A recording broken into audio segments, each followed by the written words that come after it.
one. Now I'm still now. Wonderful. Stillness is the language of God. I'm an old man. I'm in a rocking chair. So if the rocking chair creaks and makes a bit of noise, it's just my old bones and my old wood, you know? Old wood, they call it. Norwegian wood. That is wonderful. Rocking chair. I'm a man in a rocking chair. We welcome in I'm gonna play some music. Man energy.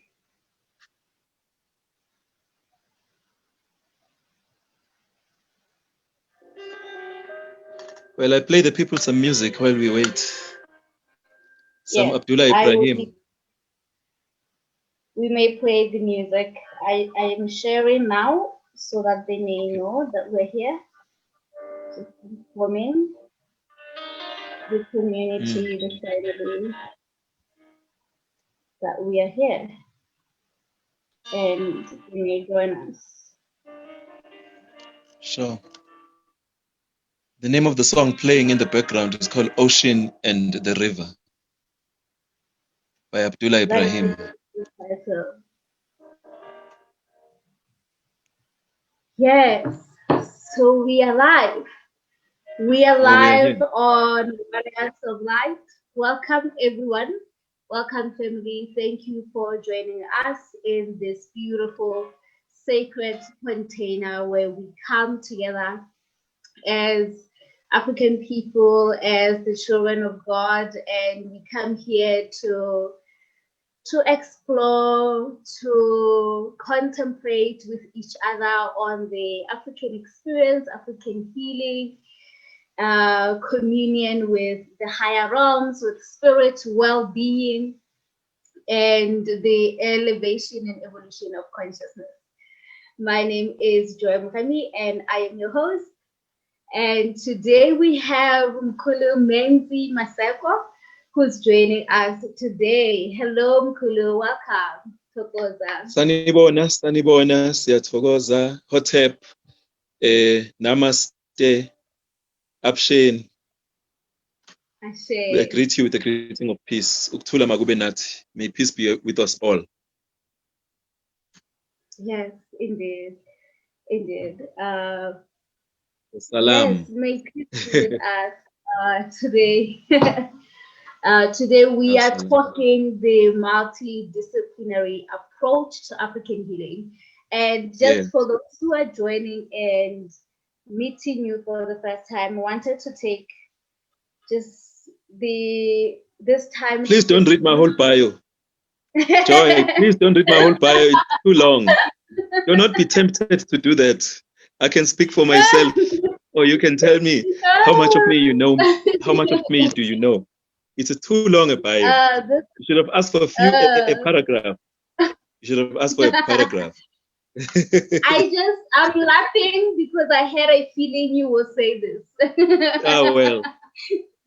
Yeah. Energy, but this emotion. Is good. So I won't read your bio because you will tell us about it. No, yes. So we will. And it's not about me, it's about everybody else. Indeed, indeed. I love that.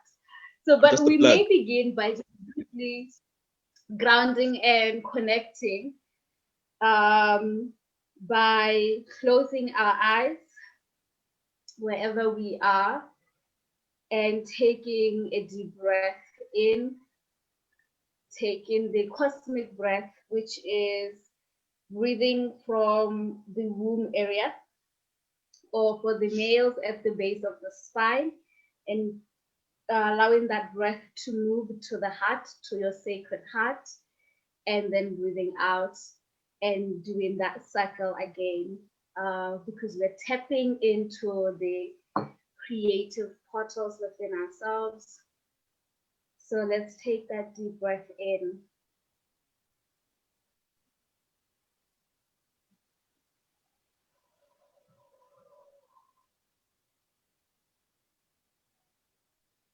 and we become aware of our sacred heart, the one that connects us to every single soul in the universe, to our higher realms, our source, prime creator.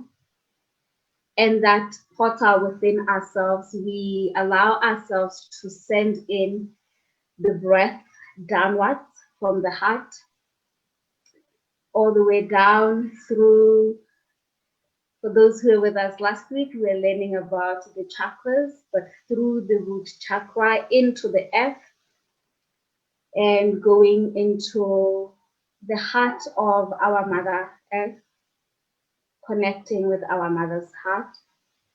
At the core, the diamond core of Mom Wenti, Gaia, Sophia, Tara, whatever name you use for our Mother. And allowing ourselves to release all the energies that we've been holding throughout the day, sending them to our Mother so they may be transmuted with unconditional love.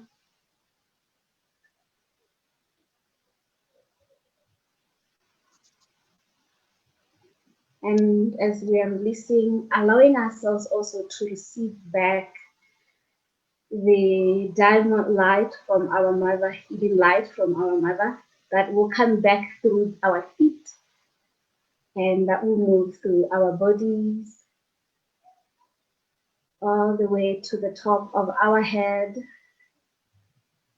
and that will connect us to the great central sun, to the higher realms, the luminous realms of our ancestors, the luminous realms of all light beings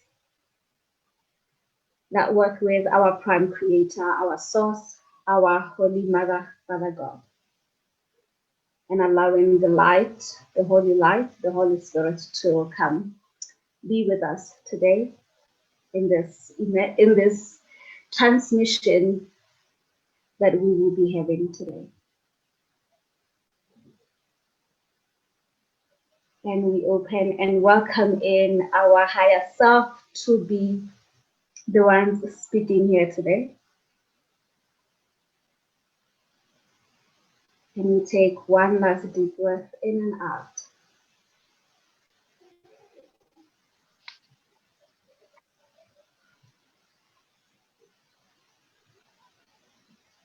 And we open our eyes, connected, and continue with that stream of connection throughout. Yeah. Yeah, that feels much lighter. How are you feeling, Mkhulu? I feel alive. I feel alive. I feel full of life. Yes, and I feel light also. Yeah. I feel like a ray of light. Yes. Yeah. Yes, after the delay, I felt like we needed that. But yeah, now we can jump into our conversation of the multidisciplinary approach to African healing. And maybe we may begin with getting to just share briefly about you, Mkhulu, and your journey with African healing in general. Yeah, well, to speak about oneself is not always, does not always come easy, especially when you know that the whole journey of life is not just about yourself. You are important as a person, as an entity, but you're only as important as the next person, and also as the energy you exude and the work you do. The light you reflect upon others. If you are reflecting, if you are basically, it's all about what kind of reflection have I been to others. And by reflection, I mean, in Zulu, where you use the word for mirror, the word for mirror is isibuko.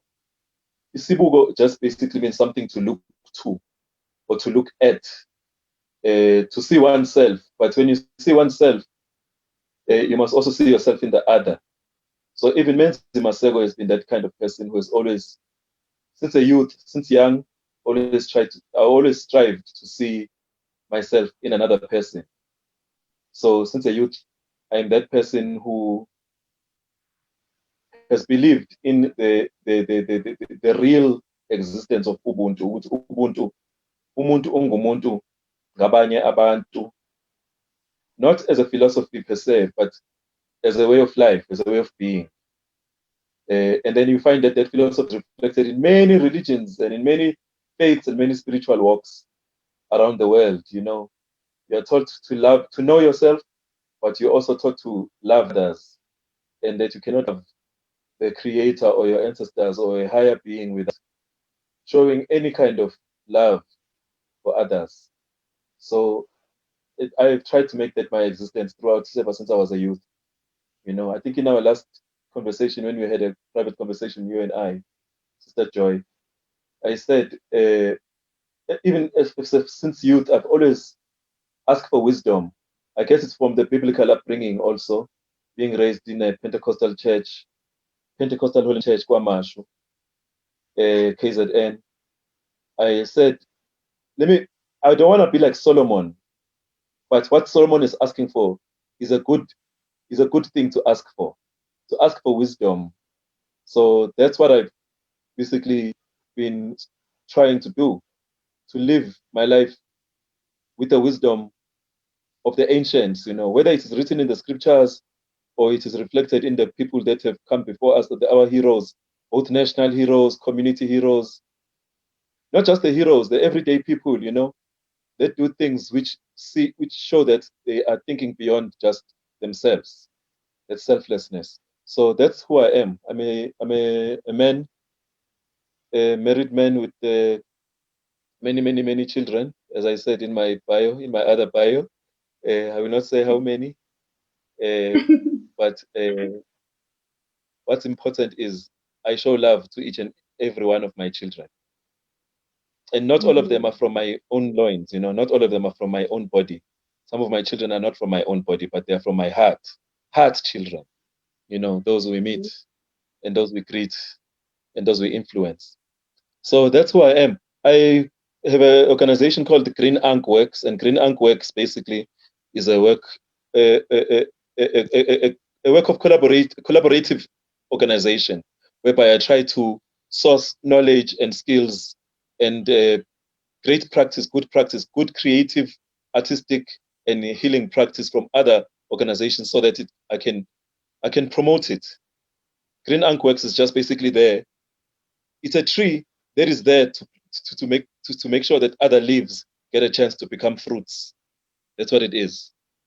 Yeah, it's just a tree by itself. It's naked, but if I work with others, it becomes some green leaves grow on the tree, which is the 𝗘𝗏𝗏𝗏, which is the organization or company that I run. I'm also part of 𝗘𝗏𝗏𝗏𝗏 Natural Healing. I'm one of the founders of 𝗘𝗏𝗏𝗏𝗏𝗏 Natural Healing with my sisters Nelly Nkosi, Nelisiwe Xaba, and Mhleli Linda. 𝗘𝗏𝗏𝗏𝗏𝗏 Natural Healing. It's basically also a continuation of the very same work that 𝗘𝗏𝗏𝗏𝗏𝗏 Work does, of doing the research and communicating the importance and the values of natural life, natural living, natural lifestyles, well-being, healthy lifestyles, healthy mind, healthy body, healthy spirit, you know. So that's what it's all about. And all my work has always been like that. But I studied marketing, but I also studied something called zero waste. And I also studied translation and isiZulu and English language, basically general, at UKZN. But now I'm at UNISA doing communication science. But I also practice as a communication science practitioner.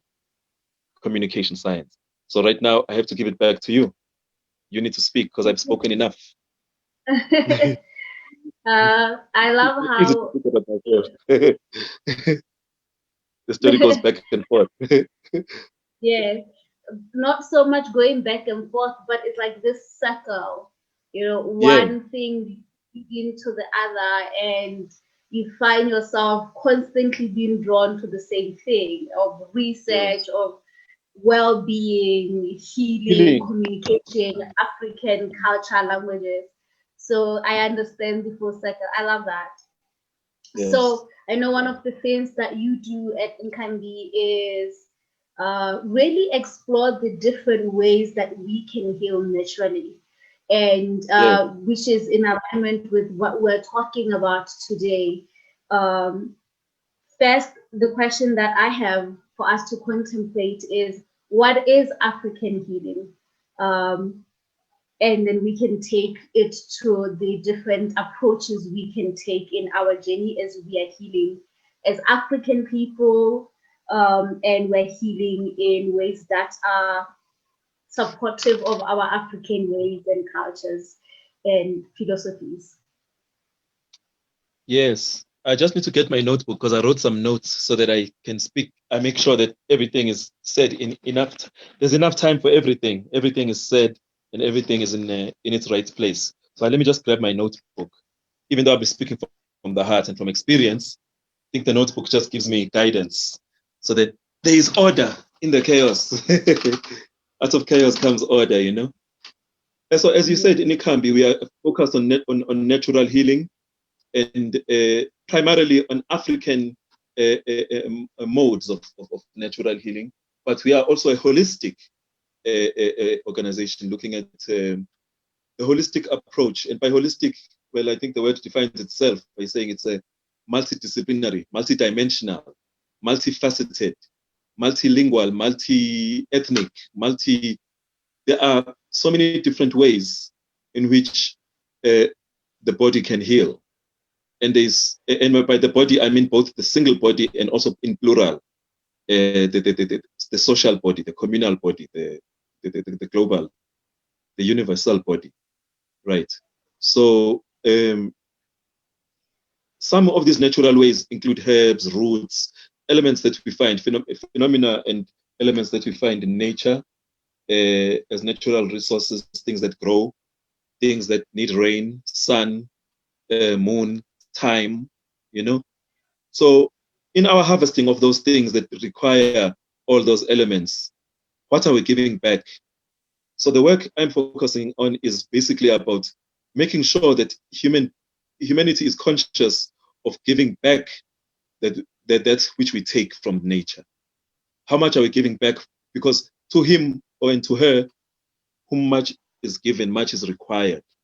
So I feel that a lot is required from human beings, but human beings, a lot of the time, we are takers, we are askers, we ask a lot. We ask of our ancestors, we ask of God, we ask of nature. We don't just ask, we take, right? And some of what we take, we are given freely, yes, but if we do not have guidance and discipline and knowledge of why things are. Why are things like this? Why do certain fruits come out in wintertime? Why do others come in spring? Why do certain things happen at particular seasons?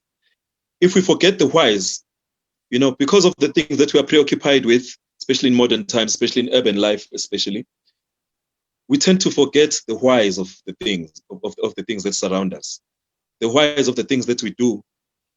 If we harvest corn, if we harvest amabele or sorghum, how much supply of amabele are we going to need next year? How much supply of a particular fruit or a particular seed should we save so that we can have enough next year, and also in 5 years' time, and also in 10 years' time, and also in 100 years' time for the next generation, right? So it can be natural healing and other works that I do with others.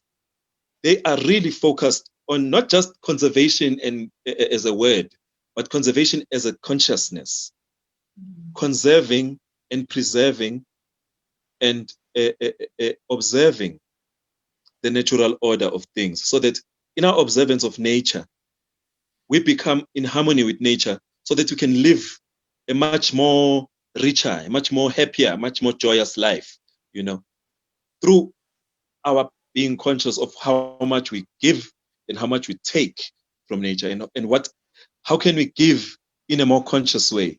How can we parent? How can we be parents in a more conscious way? How can we be partners for others, whether in intimate partners, relationship partners, social partners, business partners, global partners, multi-ethnic partners. How can we partner better in this world, which has resources which are beautiful, but they are finite? So that's what the work is about, really. Creating a generation of people, of beings that are aware of our agency, of our purpose. People write many different texts, the purpose-driven life, but then what is the purpose of a human being? So throughout my learnings also, that's what I found, whether it's from the Eastern philosophies, Hare Krishna, or whether it's from the Christian science or the Christian lifestyle, or whether it's from the Rastafari lifestyle, it's all about finding that harmony, that balance between Mother Nature and time and ourselves. That's what it's all about. That's what the work is all about, basically. Yes. Yeah. And when we do say we are healing, you find that what we're healing is really just coming into balance. It's like a return to that which we have disconnected with, right? A reciprocation. So yes. So also that which we do to the earth, we are doing to ourselves, right? And this is why we are fighting our world the way that it is right now, where we are out of balance. Our systems, family systems, economic, all the systems that make life are out of balance. And we're seeing a reflection of that right now with this year in particular being like in our faces. We're seeing that, yes, we are out of balance. And so healing itself is returning to that balance. And yes, it, like you were saying, you can't return to the individual balance without the universal balance. Like the individual body is connected to the universal body. Yes. Can I just add to that? That basically, I was going to check it in my notes, but I realized that it comes out through the conversation. That balance, it comes with issues of justice, you see. I wanted to speak from a hierarchy of so-called needs, which needs must be satisfied first before every other need is satisfied. There's someone in academia, they speak about the Maslow's, some theorists who coined the pyramid of needs, There's the pyramid of, there's a pyramid of needs in every society, but they are not the same. The value that we attach to certain needs, or the time, or the investment the investment of time and efforts that we invest in certain things is not always the same in every society. So that's why sometimes there's injustice, because we value certain things quite differently than others. There are some who value materials, and others who value things which are immaterial, which are more intrinsic, things that are intuitive, or even things that are spiritual. There are some societies and there are some establishments which value achievement and progress more than nature and flow. And there are others. So and then because the world has become very I don't know what's the right word, omniversal, I like to use it, the term, but we have become kind of not cosmopolitan, but when samey, what word would you use to generic? What word would you use to say that we, that globalization when different cultures are,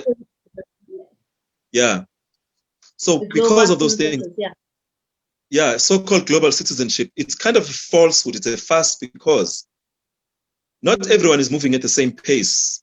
And again, as I was just saying, not everybody values the same things the same way.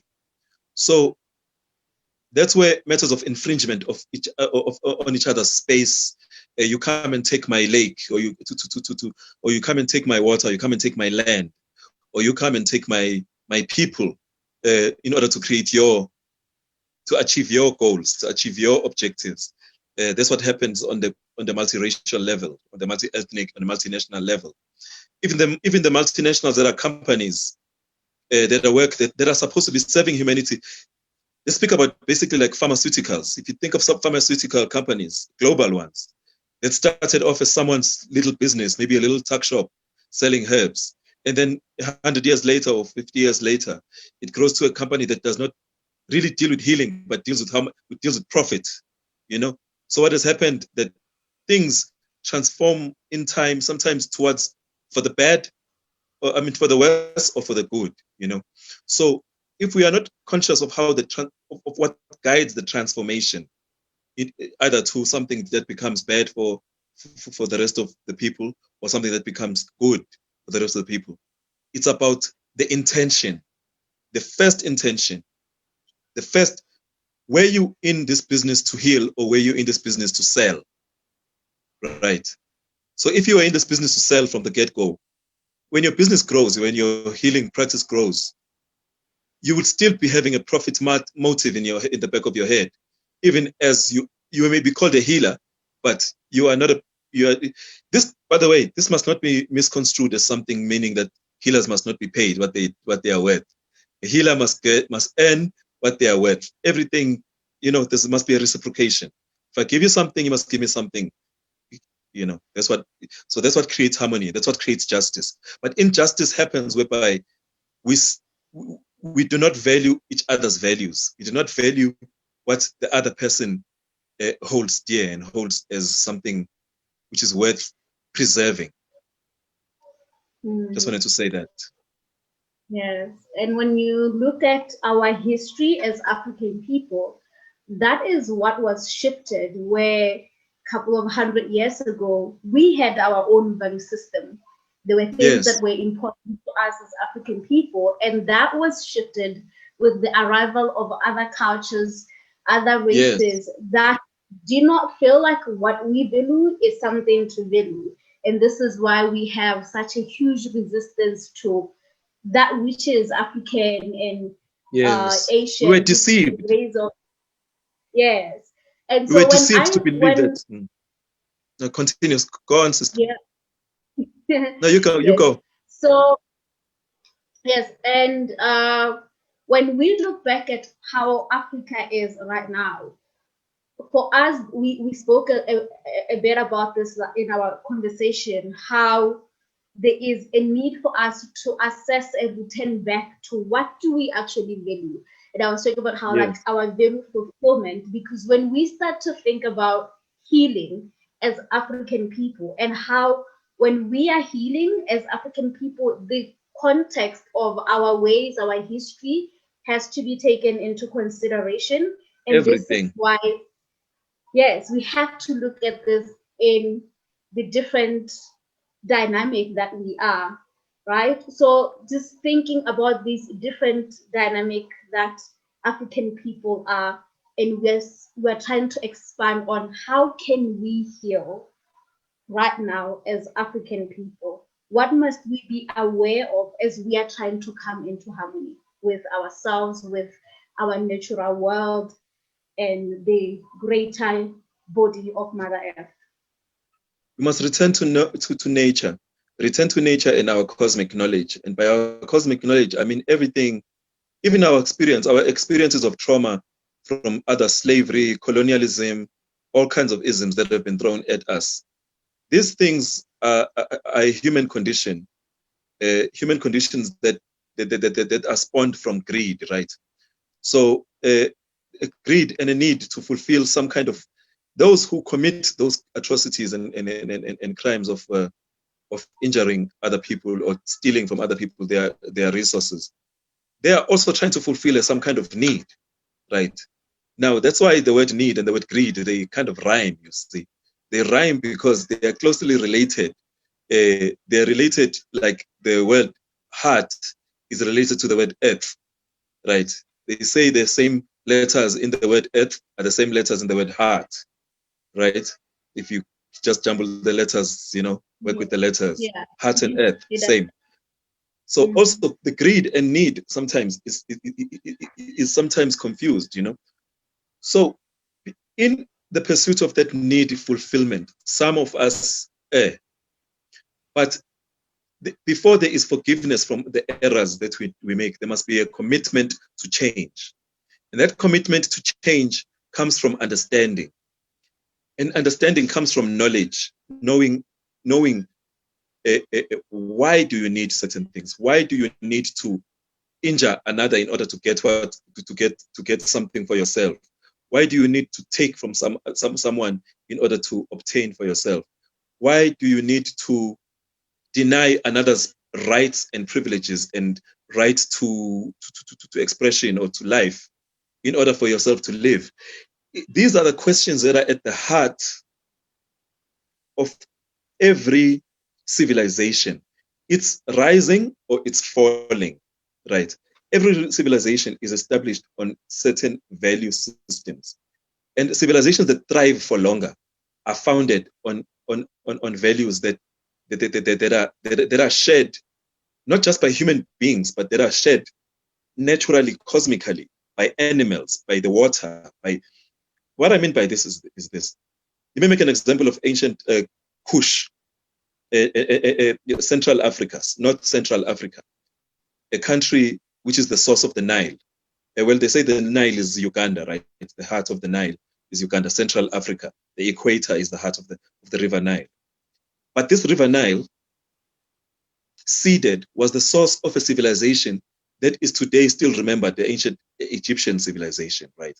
But the ancient Egyptian civilization is a child of an older civilization, which is the Kushite civilization.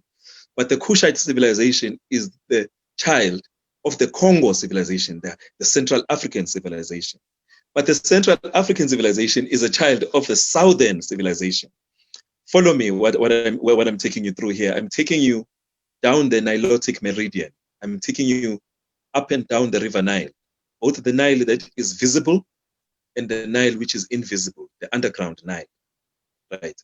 Please follow very carefully what I'm saying, because what I'm saying is that all these civilizations that I'm recounting, they based their survival on respect for Mother Nature and respect for the songs of the stars. What I mean by song of the stars is this: the natural rhythm.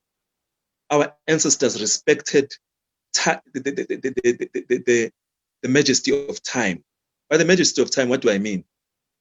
It's like what I said earlier, that certain things grow at a particular season and they are needed for the body at that particular season.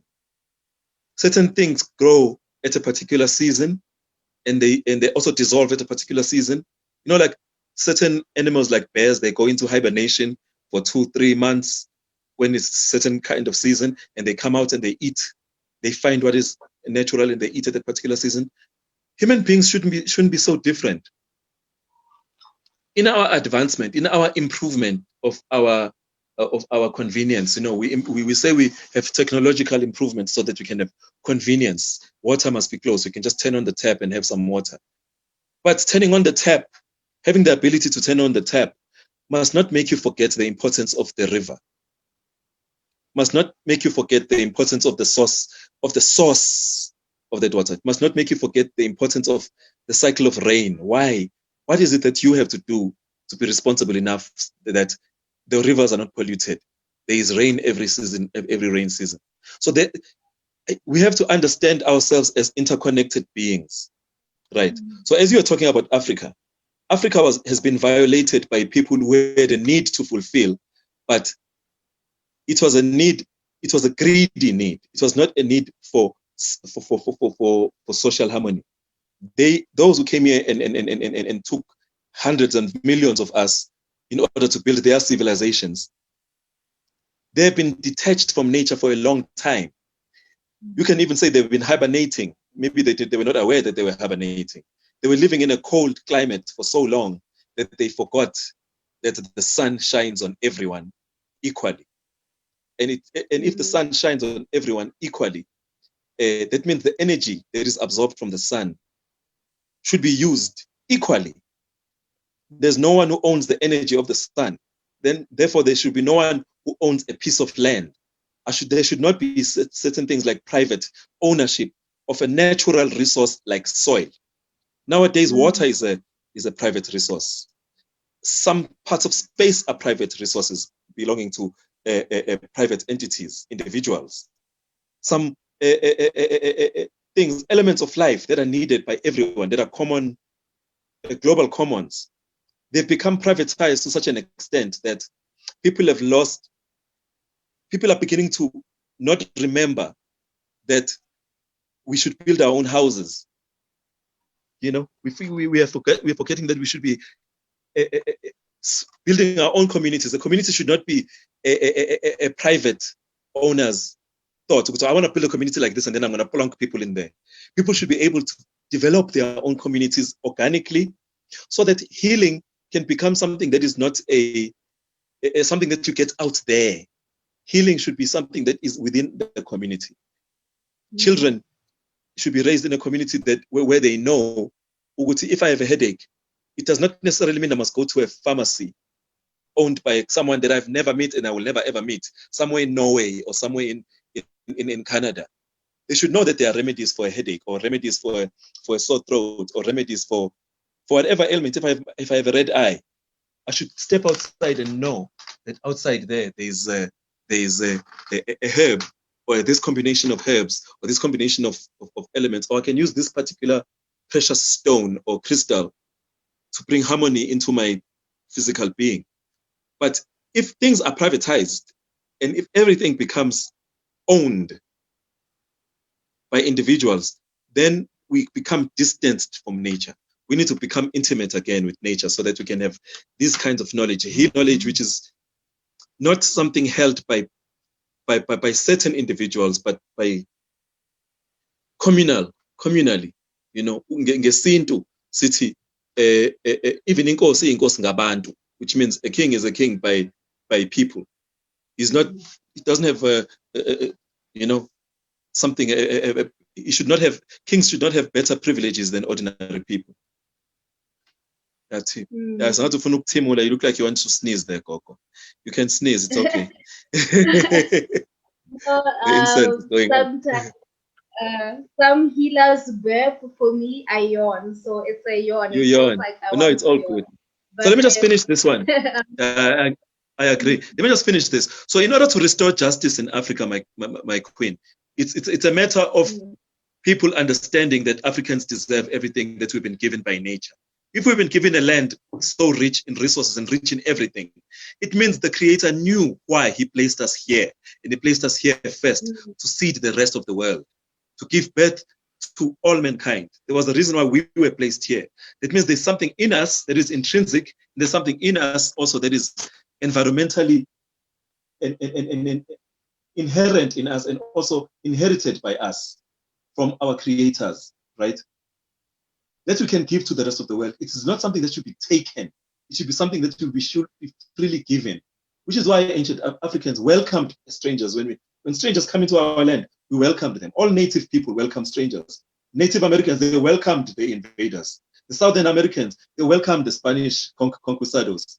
The natives of Australia, they welcomed their invaders. But everywhere where we have opened our hearts to welcome the stranger has come and tried to own everything, and even own us, right? So in order to change that, justice needs to happen. And justice is not something that you ask for.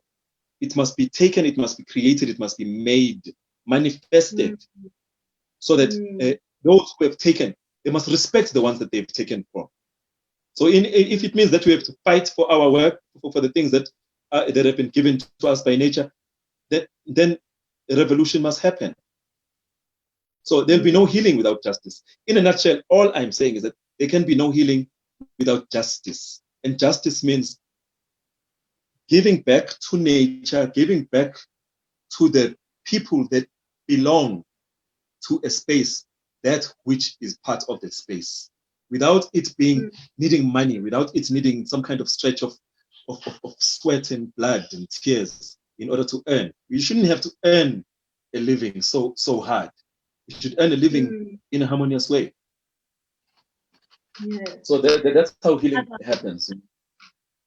I really love that, of thinking of it like this is about justice, and it's not this justice as we might know it in terms of like law, which of course some parts of it is that, but really justice is reclaiming, as you're saying, reclaiming that which is your human right, you know, and for us, a lot has been taken from us, and we are people who are disconnected from our nature. We're disconnected from our cultures, our spirituality, our connection with the higher sources and realms that we are part of, right? And so there is a lot of that, of having to, when you are connecting with your ancestors, that is justice.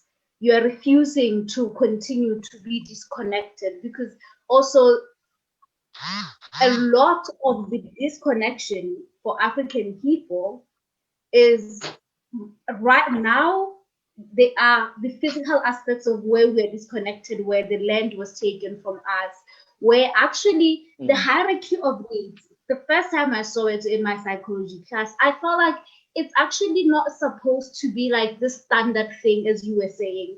Because what if your most important and basic need is not necessarily the shelter first, but the connection to God or community or belonging? In fact, for the human spirit to thrive, that's what we're finding, right? So there's also that, there is, beyond just us rectifying and creating justice for our people with the laws and the physical activities of reclaiming our land, there is a deep, deep need also to do this justice work at a mental, psycho-spiritual level, because this is where a lot of the harm was done, because we got to a point where we have now to say, okay, now we're giving, like we're willingly working for the system that is not organic to our people. It's not conducive to well-being. It's not conducive to our well-being.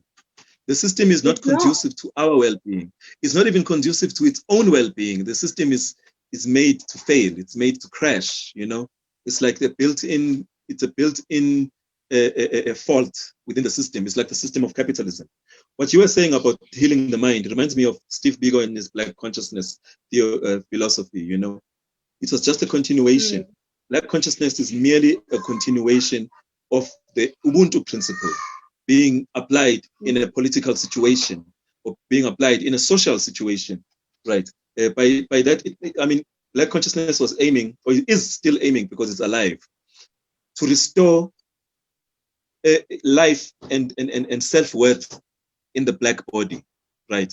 The Black body must remember itself and return to its original or its natural form of being worthy. I'm worthy of everything that everybody else is worthy of, right?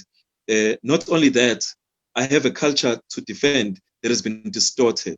And it's not only just to defend, but in order to live it, it has to be clearly defined, but not from just a point of, not just from a point of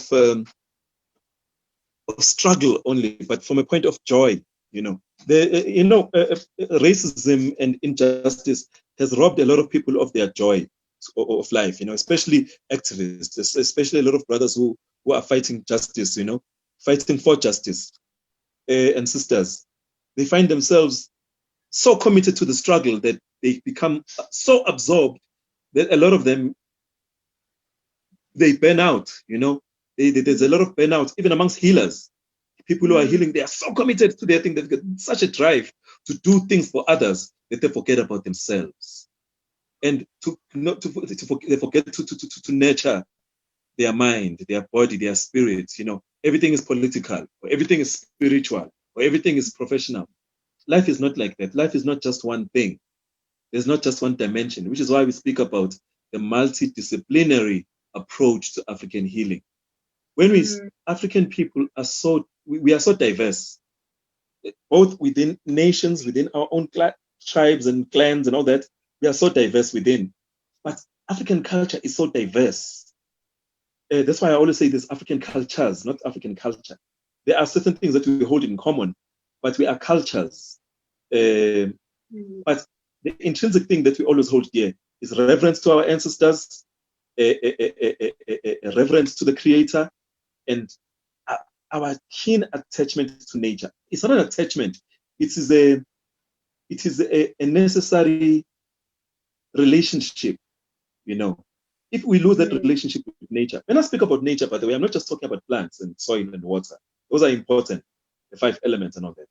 I'm talking about the whole universe, the knowledge of the stars, knowledge of the constellation, knowledge of how to keep time without having a clock or a watch or a boss telling you what time it is. It's time to do this now. Now it's time to do that, you know.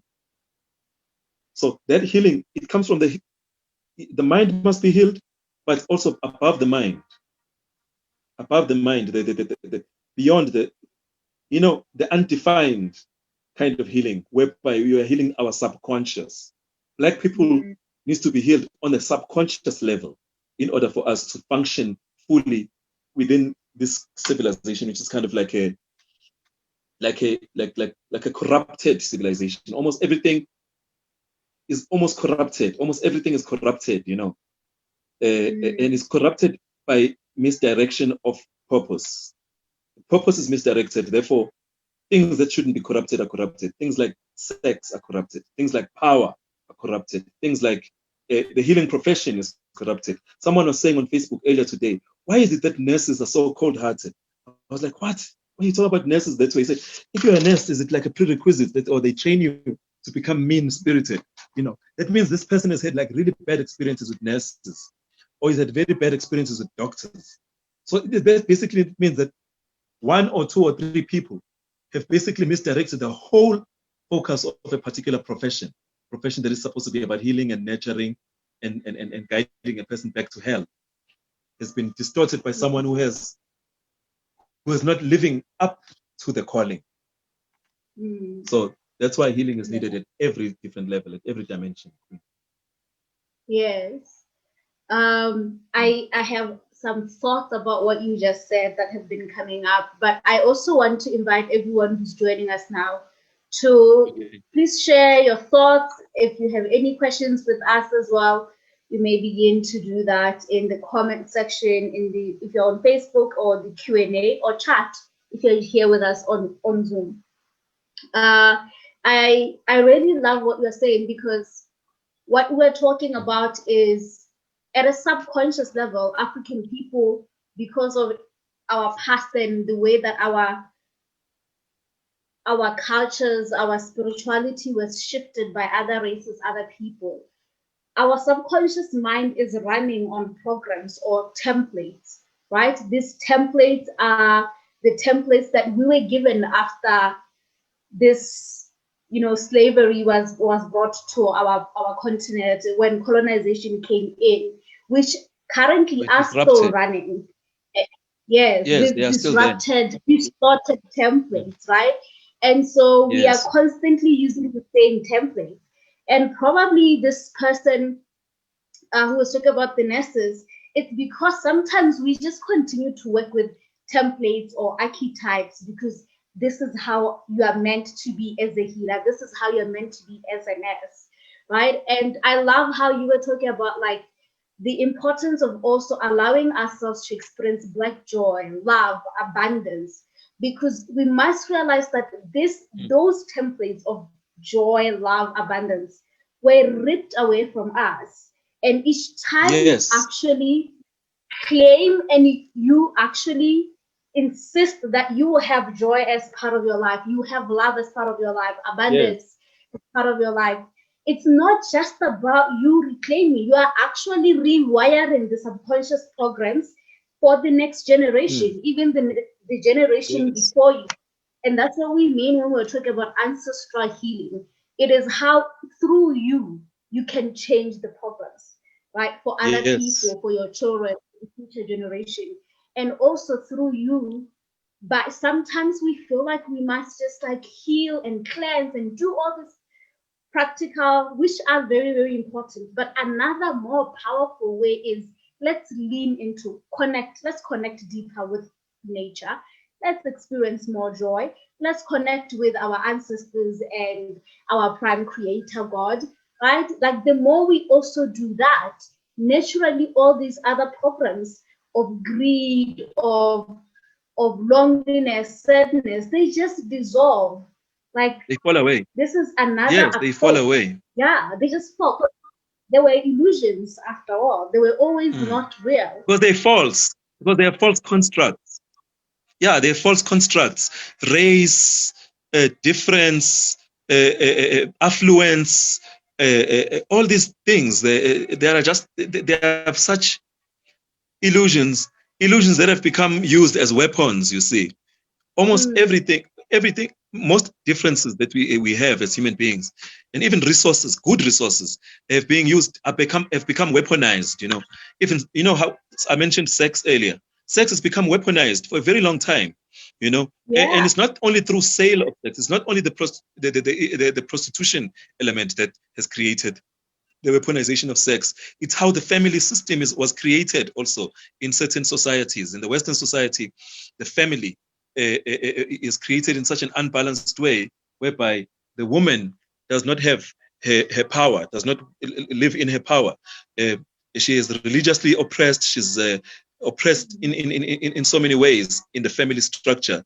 That certain things are expected of a woman that are not expected of boys or of men, you know. Certain things are expected of girls, you know, that inequality, all these inequalities and are false creations.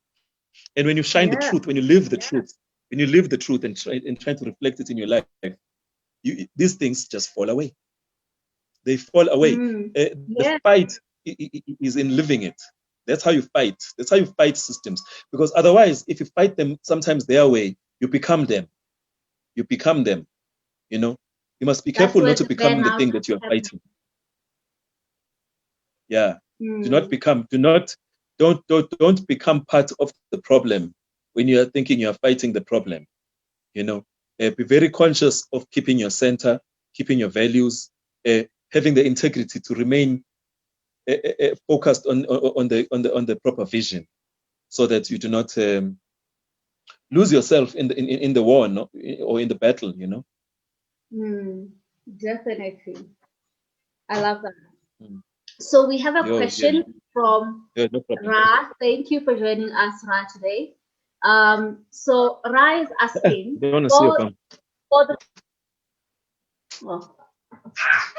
No, sorry. My boys are here running around. Oh, yes. Please ask Ra's question. I'll see you later, my papa. Zokubona later. Baba is working now. Zokubona manje. Lion paw. So I'm listening to Ra's question as I'm saying bye to the boys. Say, Papa, I'll see you later. I'm on the phone. Okay, Papa? These guys are trying to make. Go back. Hambani kanti zo. Mase ngicela ukukhuluma ngizonibona. Yes. Yeah, hambani Superman. You're dressed like that. See you later. Boys. See you later. Say bye. Bye. Okay, all right. Move your fingers. Okay, see you later. Bye. Okay, sure. Bye. Don't hurt yourself. Yeah, sorry, hey, boys. I forgot to lock the room. Okay, Ra's question. What is Ra asking? Nothing to apologize for. Okay, yeah, well, I'm fathering. That's all I'm doing. Okay, cool. It's also part of the lesson. They just finished part, so usually they just come to me after that. They come and play. It's yoga time. Yeah. Yoga. So Ra is asking, for the person who has very basic knowledge on cosmology, I love this question. What are the most fundamental and basic things everyone should know about the cosmos? About the cosmos. Okay, that's a very beautiful question. Yeah. I wanted to write it down as he was asking it. What are the most fundamental things that one should know about the cosmos? You should know, the first thing to know is oneself, right? You have to know yourself. By self, I mean, what is a human being? You have to understand where does a human being stand in the whole galaxy, in the whole cosmos, in the whole creation, right? Once you know yourself as a human being, and know why human beings, as we said earlier, that we are all interconnected, right? We all basically harvest from the same tree, in the tree of life, right? Some take more than what belongs to them. Some have little to take.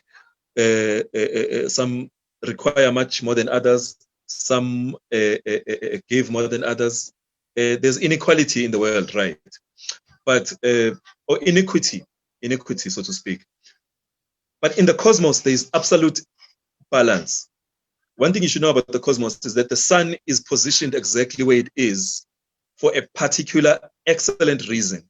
And Mercury is next to the sun for a particular reason, and Mars is on the other side of the sun for a particular reason. Now, the reason I'm mentioning self and then I'm mentioning the planets, it's because within a human being, there are portals, there are wheels, there are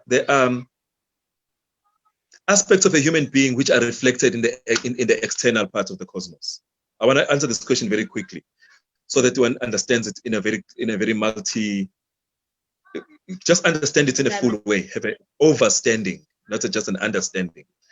So you are exactly on Earth for a particular purpose. And the moment you discover what that purpose is, then you will understand with why does why does the sun go west or rise from the east and go west, right? Because you will find a point, once you've studied yourself, then you'll get a chance also to study the universe, study why certain things in the universe happen the way they happen. And they happen in order to keep a certain harmony, a harmony of the spheres, basically. You are a sphere. You are an energy point in a particular part of the universe. You are a moving energy point. You know, there are fixed stars in the universe and there are moving bodies in the universe. The Earth moves and revolves around a certain way, and there are other planets also which are moving in a certain way around the sun, right? So you have to, in other words, all I'm saying is that you have to understand your position. In order to understand the position of the planets and the position of the stars, first understand your position in relation to the sun. What do you get from the sun? What do you get from Mercury? What influence does Mercury have on you? What influence does your birth day have on you? What influence does your name have on you? What influence does your ancestry have on you? Once you understand all those influences, then you will have a divine purpose. You are living a life of divine purpose, because now you have harmony without even trying. You're not trying to manipulate things so that they can be a certain way. You are living in such a way that you are being part of the social order. You are balanced, basically. You love yourself because now you know yourself. You accept yourself because now you know yourself. You also accept and love others because you accept yourself in your flaws. We all have flaws, in your both divine flaws and also in your evil ways. If such a term can be used, you know. Acceptance. You have to accept your position, know your position and why certain things are positioned in a certain way. Know what's moving and know what is still. And also find yourself also time for stillness for yourself, and also find time to move. There's a time for movement, there's a time for stillness, which is why there's importance of meditation. When you are in a space of meditation, everything in the cosmos is moving with you. That which is still with you. That which is moving with you. Because now you are in a state of meditation. You're not in a state of doing anything or trying to be anything. You're just meditating. You're just being yourself. You're not being anything else. So in that state of meditation, you understand the fullness of the cosmos. And in that space, that's where healing happens, because healing is really connecting to the divine, to divinity, to the divine self, and with all that which is divine, which makes up the great cosmos, and also, of course, our earth as well. So we are divine and spirit, cosmic joy. The earth is just a body. The earth is just like you. The earth is just a body in the universe. You know, it's a body, an actually living body. Some call it Gaia, some call it many things. 𝗏𝗏𝗏𝗏, 𝗏𝗏𝗏𝗏𝗏, Oshun, you know, different names for the elements of the earth. Yeah, Gaia, Sophia, Tara. Yeah. Meaning. Yeah. So we must always strive to maintain that interconnection. Yes. Oh, yeah. That conversation of the cosmos, that's another masterclass. I didn't want to go too deep in it. I know. Martha is just excited about about this conversation. She's saying this topic makes me want to have a whole resource for African healing practices. And there is actually this, and I know Mkhulu, you have a resource for African healing practices with it can be as well as your own platforms. So maybe we can talk about resources for people who are wanting to have this multidisciplinary approach to their own healing that you have available, that they can basically go to and utilize moving forward. Okay. So each movement and each institution, as you say, is a resource. You know, there's personally created resources. Like you said, Green Ankh is my company that I registered about 2014 or so. But it was a continuation from something else.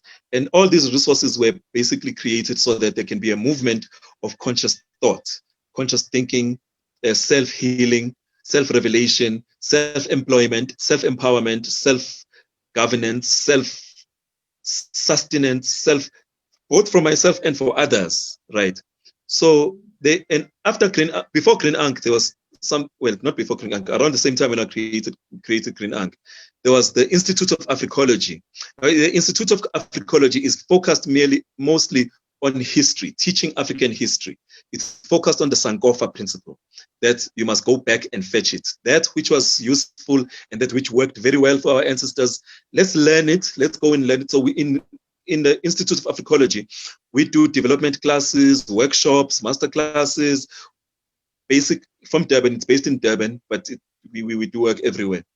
With 𝗂𝗂𝗓𝗂𝗂𝗂, with Empress Sister 𝗂𝗂𝗓𝗂𝗂𝗂𝗂, who's a great resource, a great mind and a great activist for Pan-Africanism, right? So that's the Pan-African space, the Institute of Africology with a K. We channel our history into the present so that we can be able to move into the future more clearly, with clarity, with enough knowledge, with enough skill and enough wisdom. And in 𝗘𝗑𝗑𝗑, as we've spoken already, it's about focusing on the natural resources that you can use for healing, holistically, integrally, integration of all natural healing resources. So our work involves researching and speaking with healers, connecting with healers, both from an African traditional space and also from other holistic, natural approaches of healing. The medical space, the mainstream medical space has its own resources and its own missions and its own associations. This is 𝗂𝗑𝗑𝗑 is an institution that aims to unite all natural healing institutions and highlight them, highlight the work they do. I want to highlight what Joy is doing. I want to highlight what Timikani is doing. We highlight what Gogo Tineo or Gogo Mbuya Umba or Mbuya Nehanda, all the Mbuyas and all the healers that are doing their work from an open heart and from a space of a wholehearted, people who are healers from a wholehearted and holistic minded perspective. We try to bring them up to light so that their work can improve and their work can be known and that they can make more work for themselves. They can heal more people. That's what that space is about. That's what in it. So you can find us on Instagram. 𝗘𝗑𝗑𝗑, low space. What do they call it? Low space. 𝗘𝗑𝗑𝗑𝗑 space. 𝗘𝗑𝗑𝗑 natural healing. Basically, you look for 𝗘𝗑𝗑𝗑𝗑 natural healing. And on Facebook, we are called 𝗘𝗑𝗑𝗑𝗑 natural healing. The Institute of Africology can also be found on Facebook and Instagram. Green Ankh works can also be found on Instagram, Facebook, and all this social media. But more than being on social media, our focus is being among the people and being in nature. So because of the situation of the pandemic, we have been doing all of us have been doing a lot of work online, just like we're doing now. But the point is to gather the African children. We have seasons where we gather under the tree, we gather under sacred spaces, we gather and we do our healing work, we do our conversations in a space, in a beautiful space, a lodge, an African lodge somewhere, or a natural reserve somewhere, or a sacred space somewhere. So our focus in all these organizations is that we must keep on going into spaces that are now become private property, but you must reclaim those spaces so that African children can gather and do our healing work and do our praises and our connections and our songs to nature and our songs to our ancestors and to the creators. Do these things in the open, under the stars. We must not be restricted to houses, must not be restricted. Our institutions must not be restricted to CIPC, you know, the company that registers companies. They must not be restricted to me as an individual or us as an organization. Our movements, our organizations must become movements that are welcoming to all, to individuals, to African people, so that we can go out into the world and be the things that we are speaking about. Instead of just speaking about it, doing lectures, doing workshops. They are important because they are spaces where you focus on the work, right? But it's important also for the work to be available, to be as open as possible. And for we must us be in to nature. We must be in nature. Yeah, there is definitely the need for us to move beyond just contemplation and actually actively activation. doing that. Yes, activation. Now I love the justice work. Like justice is very active, right? So yeah, so it's also about not just like for everyone who's listening, who's following different healers, it's also about taking that which we are learning and actually implementing it in our lives, right? That is now where the true shift and transformation and healing is going to happen. When you implement it in your life, when you prioritize your return to Mother Nature, your return to your divinity, this is when we will start to see shifts actually happening in our continent. So, or for all Black people around the world, really, because we all. And the reason why we focus on Black people, is because we are the most beautiful people. Black people are the most beautiful people, yet they are the most oppressed people. We cannot be so beautiful and so damn oppressed. It has got to end. Something has got to give. Some other revolutionaries, my brother Andile Mkhulu, is asking a lot about what is the use of culture and what is the use of prophecy? What is the use of having all these sanusis and sangomas when we cannot get back our land? When the things that we wear, our resources are made in foreign lands. Even the things that we hold sacred are owned by foreigners, you know? So we focus on Black people because of the love of all of humanity, but also for the love of these people that so much has been taken from. So much has been taken from us, and in order to restore it, we do not only have to fight, but we have to teach ourselves to be ourselves again. We have to fight to earn those things, to get our things back, but at the same time, we have to unlearn the fight, unlearn how to fight, you know, so that we can learn how to win. You know, they speak about the art of war. The art of war it goes hand in hand with the art of living, you know. You have to have an art of living which is highly developed. And our ancestors lived a highly developed and highly evolved way of life, which was based on Ma'at, on Ubuntu, and on divine nature. So when we were distracted and disrupted and removed from that, we lost ourselves. We need to regain ourselves again. That's all it is. That's all what this is about. Regaining ourselves. So that we can, you know, we don't owe anybody anything. They don't owe us anything neither. We can live in harmony with the rest of humanity, you know. But as long as there is justice, restorative justice. Without that justice, there'll be an imbalance and there'll always be war. Yes, Mkhulu. This conversation can go on for a really long time. There's so many elements, and of course, we'll have you back in the show, but this is like a lot of information, knowledge that we can integrate and actually utilize in our lives to begin this work of restorative justice. I love that word. Yeah, so it's an individual work and also a communal work.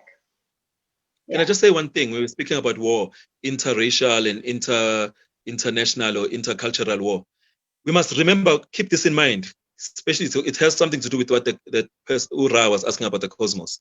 We must remember that the war is also metaphysical. Some say it's a spiritual war, yes, there's that aspect, but it's also metaphysical. It involves galaxies and galaxies of influence. It involves influences that are beyond just the things that we can see with our material body.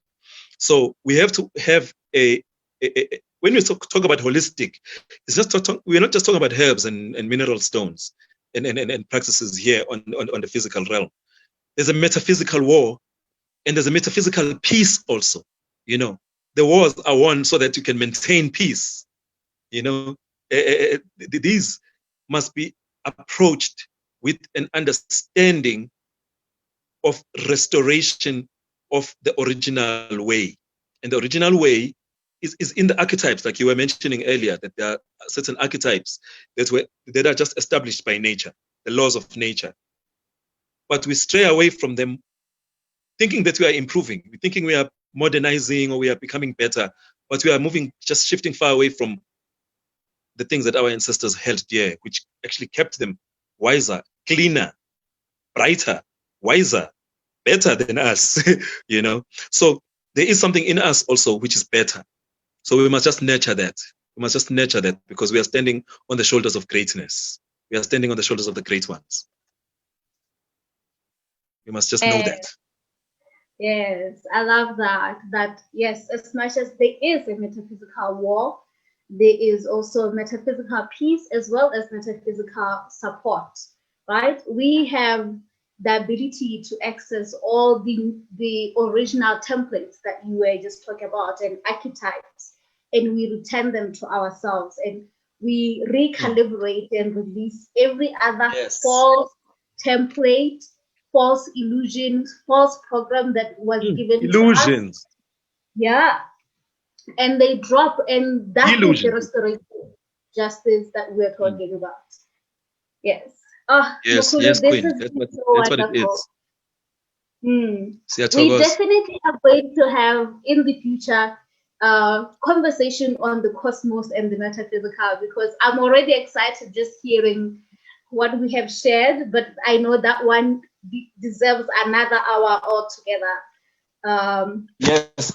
So it needs time. We will end here because we've been, we have explored so much, and much has fallen. Some illusions have fallen for all those who have joined us. I hope so. So thank you so much, Mkhulu, for availing yourself and for coming to teach us about African history, about what is really available for us, the return to nature, to the natural, our interconnectedness with the earth, the cosmos, our creators, our ancestors, the past, the present, and the future. It's all so interconnected, and it's so easy to forget this and to believe in the story of your individual life right now, and you will miss an entire beautiful symmetry happening. That is your life, and that's what the great invitation is, right? Yes. So no, I see it for us. There's no questions, no comments. Everything is air. Yes, I believe everyone is, just people were checking in on Facebook, but everyone is processing. This was a very mentally rich conversation that you need to be like, take your time to process and integrate this conversation. So thank you so much. Let's hope we touch the heart as much as we touch the mind. Pardon? Yeah, I'm saying let's hope we touch the heart as much as we touch the mind, not just touch the mind. We would like to be holistic, Yes. Yes. It was a very multi-holistic dimensional conversation. The heart, the mind, the spirit, the metaphysical were all touched. I believe so. I feel this myself. So Okay. yes, so all this conversation will be available as a replay. If you need to come back and re-listen, you can watch it on YouTube as a video, or you can watch it as a audio. Just listen as you're doing your drive in the city. Just allow yourself to sink into this knowledge. And this will be available tomorrow. And we will be back again with another healer. On Friday, we're doing these conversations every Tuesdays and Fridays. It's also part of our mission to archive African thoughts, African consciousness, African practices, knowledge, also just the active attempts, this restorative justice that Mkhulu was talking about, that we are doing in our little corners of this beautiful planet. And so if you want to continue doing this for yourself on an active way, come and join us, watch our replay, subscribe, comment, do all the things, and continue the work. Connect with Mkhulu if you feel like you want to be part of his initiatives, and subscribe to everything that he shared with us. And you can also get more details in the website, our website, to follow his work and take it from there. Right. So thank you, everyone. Thank you, Mkhulu. And good night, everyone. Good night. 𝗘𝗣𝗜𝗦𝗢𝗓𝗓 𝗪𝗓𝗓𝗓